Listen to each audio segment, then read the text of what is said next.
एरवी घराबाहेर बिंदास्त फिरणारा मी कपाटात घुसून तोंडाला बांधायला काहीतरी शोधत होतो.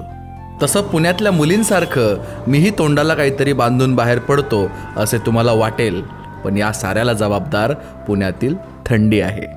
या एवढ्याशा रुमालाने काय होणार? माझी नवीन मफलर कुठे गेली?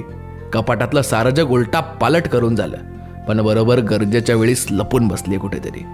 माणसांसारख्या सवयी वस्तूंनाही असतात वाटतं. आणि तेवढ्यात माझ्या जुन्या मफलरने हाक मारली. अगदी जुन्या मित्रासारखी जणू ती वेळेलाच धावून आली. पण ही खूप छोटी होती, जास्त कधी वापरली नव्हती. एवढी पातळ ही काय माझ्या थंडीची ढाल बनेल? पण पर्याय नव्हता म्हणून गुंडाळले आणि निघालो. इथे संपूर्ण शहर दिसतं मला. ही झाडे, दूर उभे असलेले डोंगर, छोटी छोटी होत जाणारी घरं, मोबाईलवर सुरू असलेली गाणी आणि गारवारा. गार?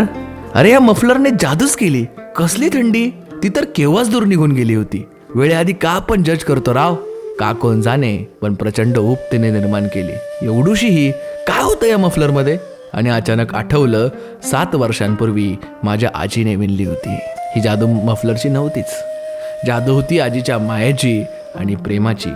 आज समजलं, आपली माणसं फक्त वस्तू देत नाहीत, तर त्याच्यासोबत प्रेमही देत असतात, जे कधी कधी देणाऱ्यालाही दिसत नाही आणि घेणाऱ्यालाही. चला, आज घरी गेल्यावर पहिला फोन आजीला.